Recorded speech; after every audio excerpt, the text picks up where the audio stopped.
जय हिंद दोस्तों, आपका अपने YouTube चैनल क्रैक एसएससी में स्वागत है। सो गाइज, आज के इस वीडियो में देखने वाले हैं जो आपका एसएससी एमटीएस 2023 में जो न्यू वैकेंसी आई है, जिसका एग्जाम कल से होने वाला है, उसके लिए टॉप मोस्ट इंपॉर्टेंट क्वेश्चंस को इस वीडियो में हम डिस्कस करने वाले हैं।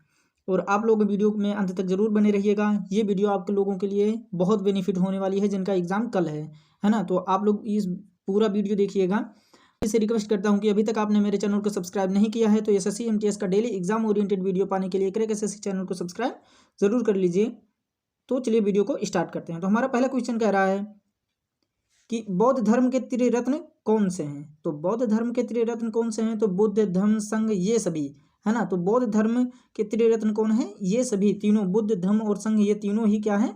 बौद्ध धर्म के त्रिरत्न है। अब इस इंपॉर्टेंट पॉइंट्स को भी हम डिस्कस करेंगे, है ना। तो बौद्ध धर्म के संस्थापक कौन थे? गौतम बुद्ध थे। ये क्वेश्चन कई बार पूछा गया है। और इनका जन्म कहाँ हुआ था? तो 563 ईसा पूर्व में कपिलवस्तु के लुम्बिनी नामक स्थान पर हुआ था। ये भी क्वेश्चन कई बार पूछा गया है एग्जाम में।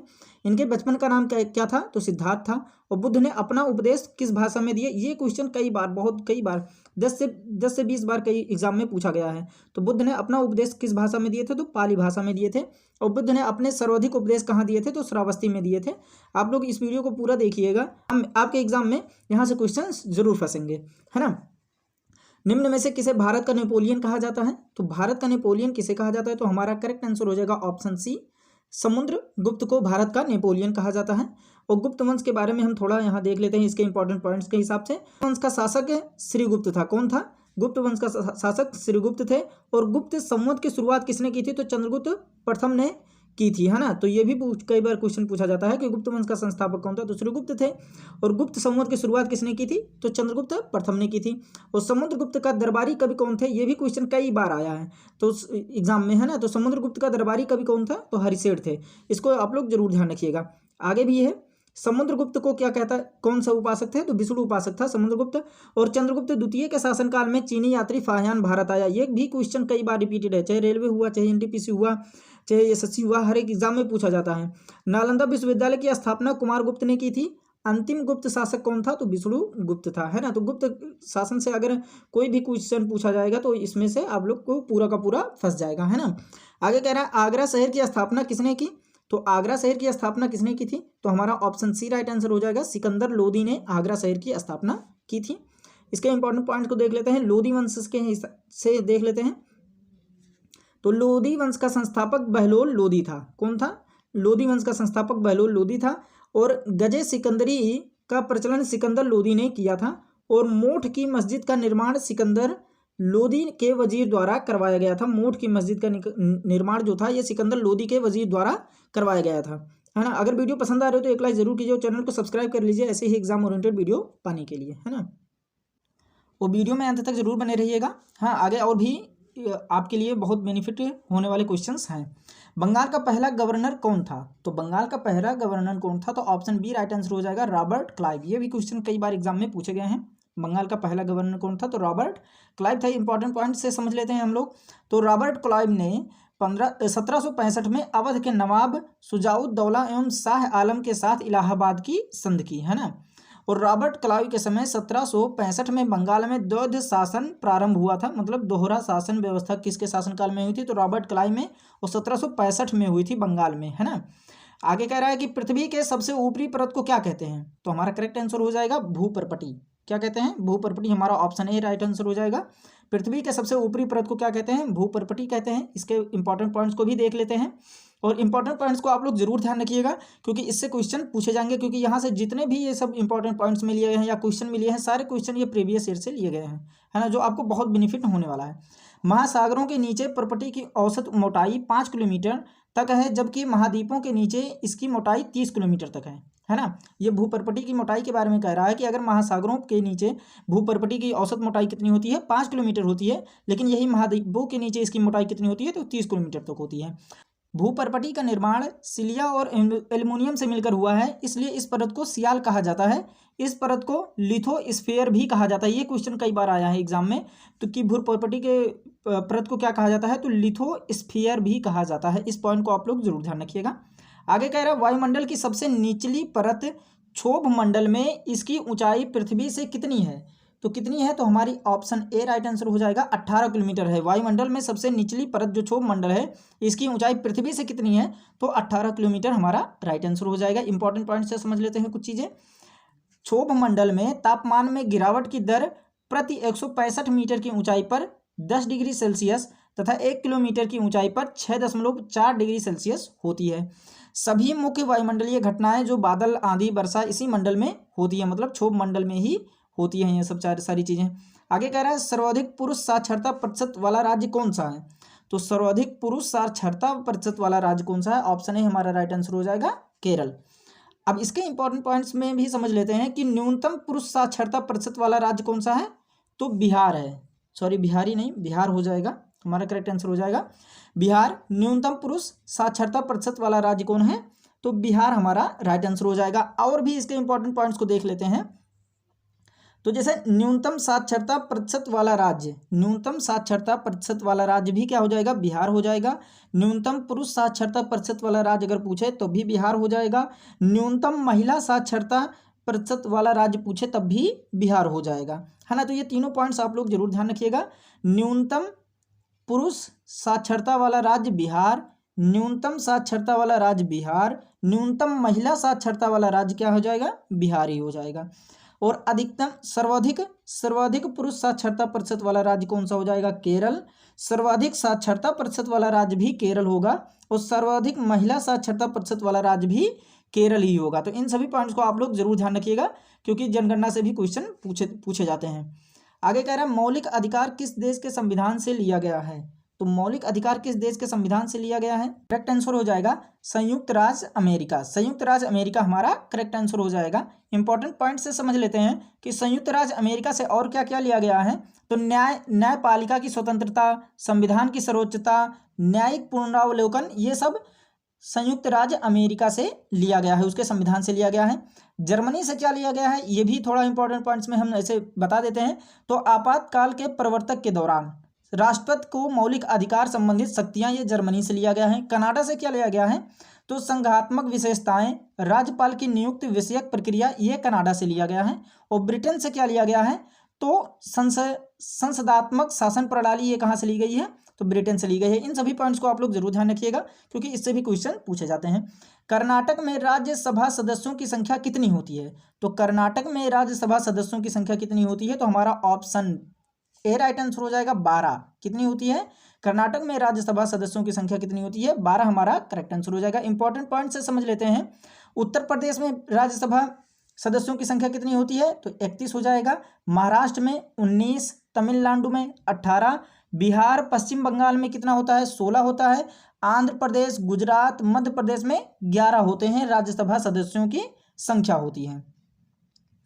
अब अगर आगे भी कोई राज्य को पूछा जाए तो उड़ीसा, राजस्थान में कितने होते हैं, 10 होते हैं राज्यसभा सदस्यों की संख्या। केरल में 9 होता है।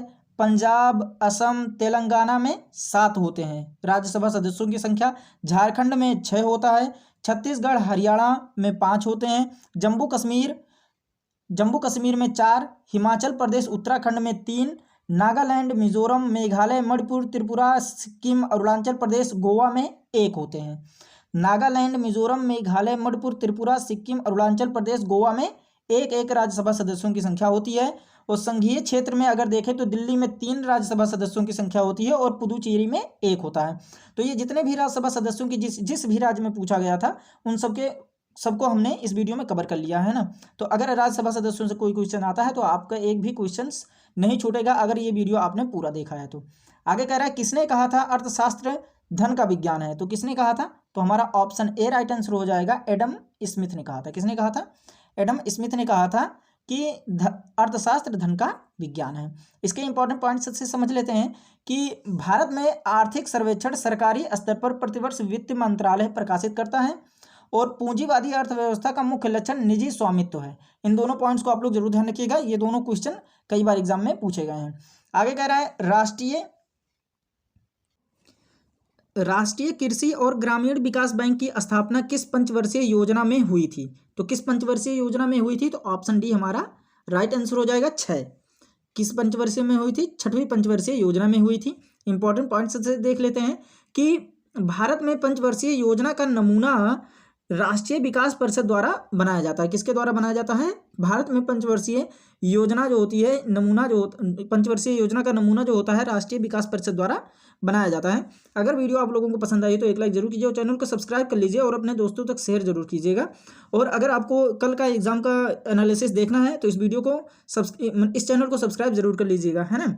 और अगर इस टॉपिक पर और भी वीडियो चाहिए तो आप लोग कमेंट करके बताइएगा कि हाँ आपको चाहिए कि नहीं, है ना। आगे कह रहा है किसी विमान की ऊंचाई मापने के लिए किस वैज्ञानिक उपकरण का उपयोग किया जाता है? तो किसका उपयोग किया जाता है? तो हम ऑप्शन देख लेते हैं। तो हमारा ऑप्शन सी राइट आंसर हो जाएगा, अल्टीमीटर। किसका किया जाता है? अल्टीमीटर हमारा करेक्ट आंसर हो जाएगा। इंपॉर्टेंट पॉइंट्स में भी कुछ अलग अलग दिए हैं, है ना, तो इनको भी आप लोग देखेंगे। ये सभी सारे क्वेश्चन इंपॉर्टेंट पॉइंट्स के कई बार एग्जाम में पूछे गए हैं, है ना। वेंचुरीमीटर जो होता है ये पाइप में बहने वाले द्रव के प्रवाह की गति और दर को मापने के लिए प्रयुक्त किया जाता है। वेंचुरीमीटर जो होता है पाइप में बहने वाले द्रव के प्रवाह की गति और दर को मापने के लिए प्रयुक्त उपकरण है ना, वेंचुरीमीटर। हाइग्रोमीटर के बारे में देख लेते हैं। तो आर्द्रता के स्तर को मापने के लिए उपयोग किया जाता है। ये दोनों क्वेश्चन कई बार एग्जाम में आए हुए हैं, इसलिए इंपॉर्टेंट पॉइंट्स में इसको हमने रख लिया है। आवर्त सारणी में अधातुओं का स्थान क्या है? तो आवर्त सारणी में अधातुएं किस साइड में होती हैं? तो दाईं तरफ होती हैं। कहाँ होती हैं?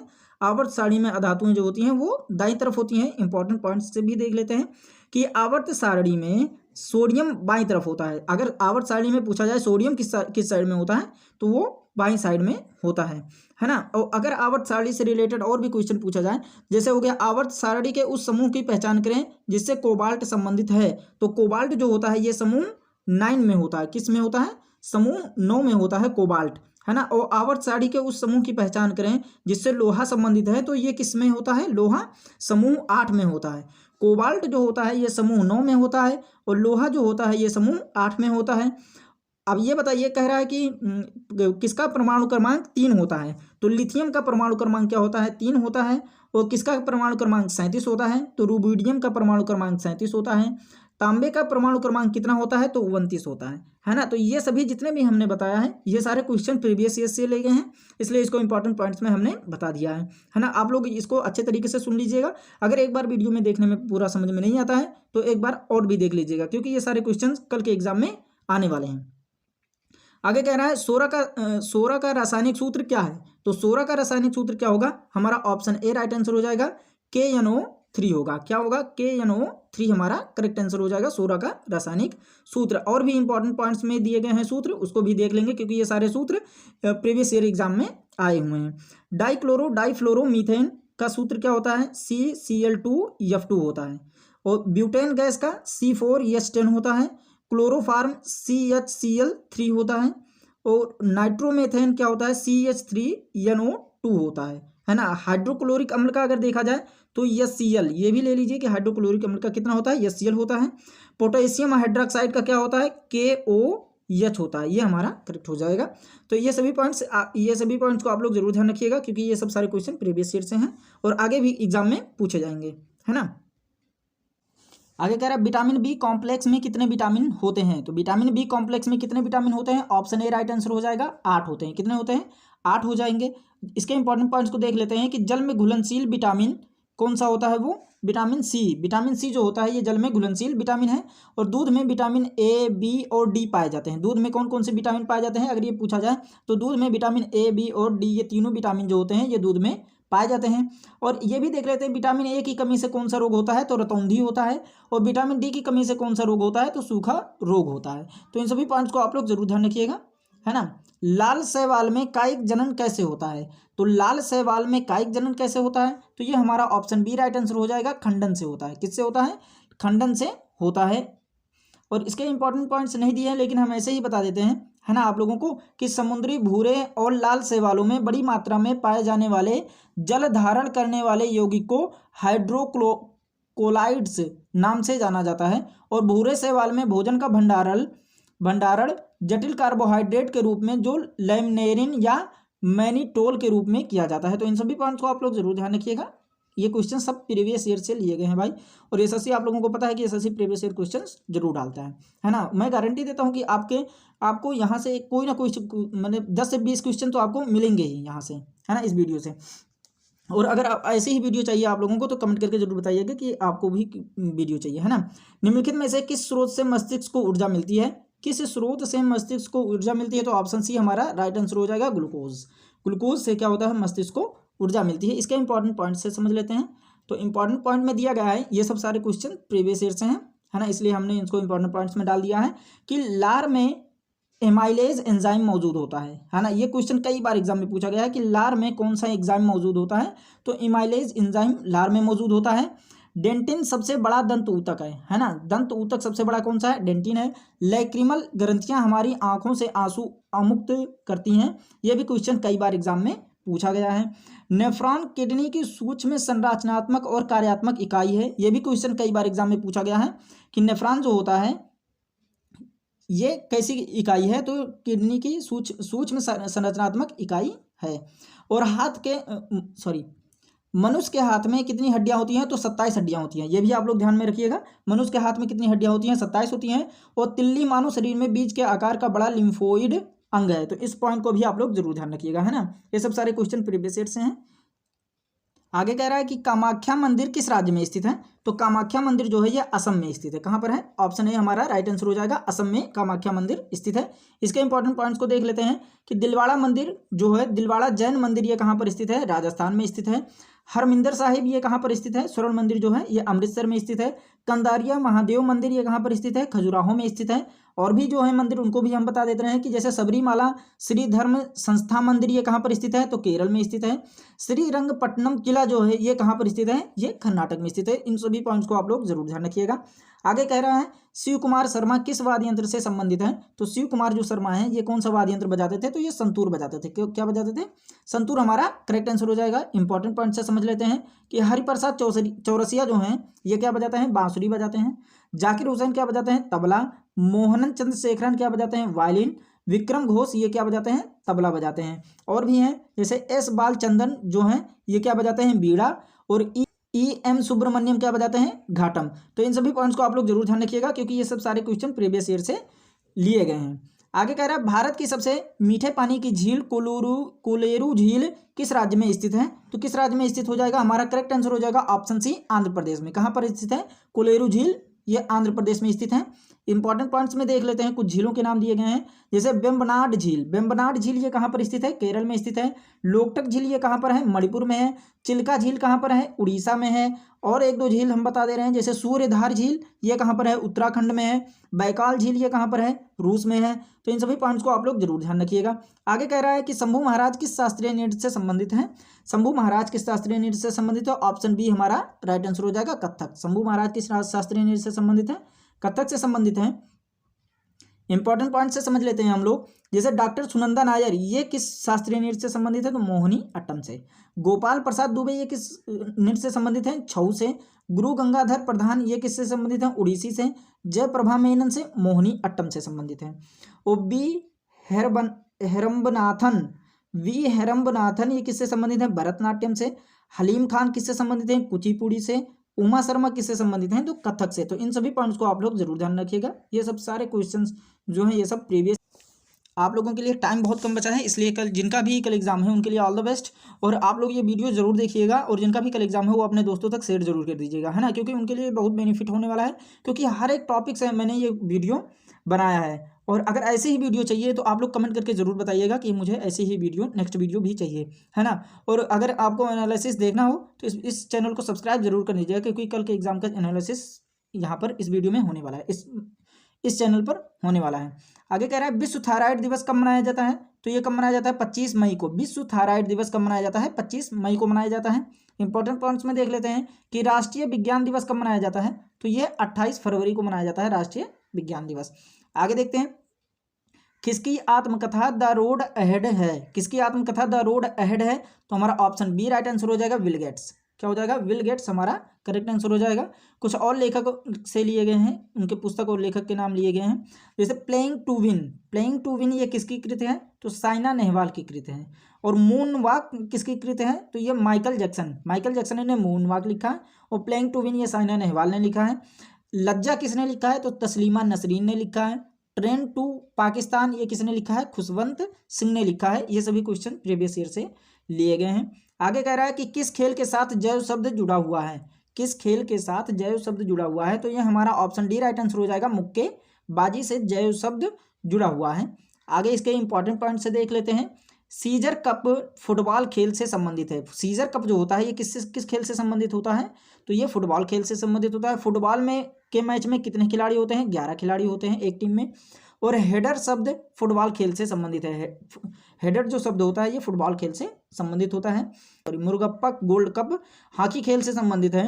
और वोल्ट उपकरण का प्रयोग पर्वतारोहण में किया जाता है। और तीरों का प्रयोग तीरंदाजी खेल में किया जाता है। इस पॉइंट को भी आप लोग जरूर ध्यान रखिएगा। जो ये मैं बोल रहा हूँ ये भी क्वेश्चन प्रीवियस ईयर से आए हुए हैं। आगे कह रहा है किस राज्य में प्रतिवर्ष तार नेतर मेला लगाया जाता है। तार नेतर मेला किस राज्य में लगाया जाता है। देखिए भाई, मेले से भी और त्योहार से भी क्वेश्चन पूछे जाते हैं, है ना। तो ये हमारा ऑप्शन सी राइट आंसर हो जाएगा, गुजरात। तार नेतर मेला कहाँ लगाया जाता है, गुजरात में लगाया जाता है। इसके इंपॉर्टेंट पॉइंट्स भी हैं। सूर्य महोत्सव तिरुवनंतपुरम में मनाया जाता है। और सिख महोत्सव त्यौहार ये कहाँ मनाया जाता है, गोवा में। तो ये, अगर आपको वीडियो पसंद आई हो तो एक लाइक जरूर कीजिए और चैनल को सब्सक्राइब जरूर कर लीजिए ऐसे ही एग्जाम ओरिएंटेड वीडियो पाने के लिए। और अपने दोस्तों तक शेयर जरूर कीजिएगा। अगर आपको ये वीडियो एक बार देखने में पूरी समझ में नहीं आएगी तो एक बार और जरूर देख लीजिएगा, क्योंकि कल के एग्जाम में ये बहुत बेनिफिट होने वाले हैं, है ना। अगर ऐसे ही वीडियो और चाहिए तो आप लोग कमेंट करके जरूर बताइएगा। मिलते हैं नेक्स्ट वीडियो में, तब तक के लिए take care and bye bye. और जिनका भी एग्जाम कल है उनके लिए all the best. Thank you.